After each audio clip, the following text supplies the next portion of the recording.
শুভ সন্ধ্যা বন্ধুরা, রান্নার নতুন একটা ভিডিওতে তোমাদের অনেক স্বাগত। তো এমন একটা সন্ধ্যের খাবার যেটা খেলে বাচ্চা থেকে বড় সবার মন ভরে যাবে, সেরকমই কিছু বানিয়েছি। তো এটা পুরোটাই মেয়ের আবদারে। প্রথমে জল গরম করে তার মধ্যে 6টা ছোট ছোট আলু দিয়ে দিয়েছিলাম আর নুন দিয়ে দিয়েছি খোসা সমেতই। এটাকে সুন্দর করে সেদ্ধ করে দেবো, মানে পুরোটাই সেদ্ধ করতে হবে। আর খোসা সমেত দিলে কি আলুর ভেতরে বিশেষ জল জলে হয় না, শুকনো থাকে আলুটা, তাই জন্যই দেওয়া হয়েছে। তারপরে ঠান্ডা জলে ভালো করে ধুয়ে নেব।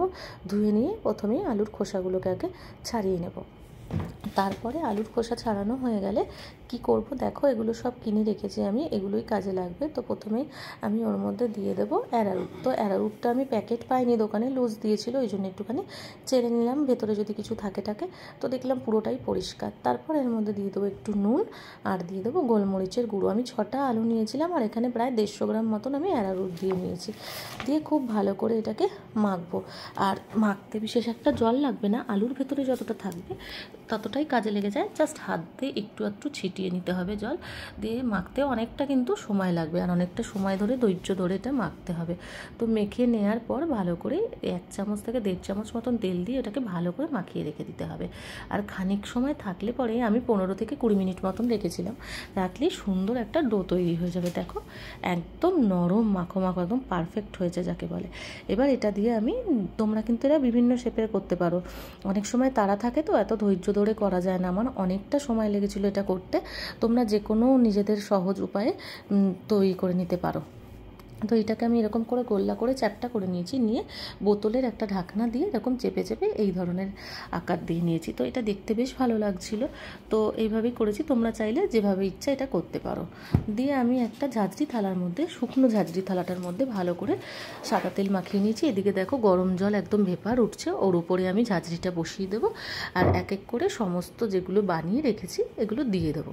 দেখো পুরোটা দিয়ে দেওয়ার পরে আমি ঢাকা চাপা দিয়ে মিনিট 10 মতন আমি কুক করেছিলাম, ব্যাস তাতেই হয়ে গেছে। একদম মানে কি বলবো, লো মিডিয়াম ফ্লেমে করেছিলাম। দেখো একদম রেডি। তো এটা মনে হচ্ছে দেখো একসাথে লেগে গেছে, কিন্তু তুমি হাত দিয়ে তুললেই সাথে সাথে উঠে যাবে, কোনো সমস্যা হবে না। আর এটাকে একটু ঠান্ডা করে নিতে হবে। তারপরে আমি কড়াইয়ের মধ্যে সাদা তেল দিয়ে নেব, দিয়ে এরপর দিয়ে দেবো বেশ খানিকটা রসুন কুচি। রসুনটাকে আমি কুচি মানে গ্রেট করে নিয়েছিলাম, তোমরা ঝিরি কুচিও করতে পারো।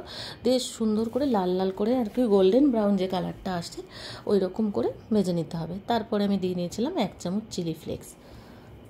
তোমরা ঝাল যে যেমন খাও সেরকম দিতে পারো, আমার মেয়ে খাবে বলে আমি বিশেষ একটা ঝাল দিইনি।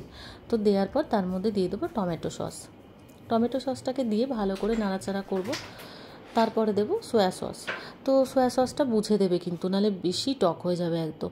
তো পরিমাণ বুঝেই দিয়েছিলাম আমি। দেওয়ার পর ভালো করে নাড়াচাড়া করেছি। চাইলে তোমরা সসের পরিমাণটা নিজেদের ইচ্ছে মতন বাড়িয়ে নিতে পারো। সামান্য 1 চিমটে একটু নুন দিয়ে দিতে হবে আর দিয়ে দেবে একটু গোলমরিচের গুঁড়ো। দিয়ে আবারও ভালো করে নাড়াচাড়া করার পর দেখো কী সুন্দর হয়ে গেছে। 1 চিমটে, জাস্ট 1 চিমটে চিনি দিয়ে দিয়েছি। দিয়ে এরপর আমি ওগুলো সব ঢেলে দিয়ে দেবো। তোমরা চাইলে একটা একটা করে খুলে দিতে পারো, আমি সমস্তটা ঢেলে দিয়েছিলাম। তারপরে আস্তে আস্তে খুন্তি দিয়ে নেড়েছি, ও নিজে থেকেই ছেড়ে গেছে। তো দেখো একদম রেডি হয়ে এসছে। এরপর এর উপর দিয়ে ছড়িয়ে দেবো আমি একটুখানি গোলমরিচের গুঁড়ো আর দিয়ে দেবো, এটা হচ্ছে তিল, সাদা তিল। তো এটাকে দিয়ে একটু ভালো করে নাড়াচাড়া করে নেবো। উফ, দারুণ হয়েছিল খেতে। মেয়ে তো বলছে আবার করে দিতে, স্কুলের টিফিন বলো সন্ধ্যের খাবার দারুণ হবে। তোমরা অবশ্যই ট্রাই করো এবং কমেন্ট করে আমাকে জানিও কেমন হয়েছে।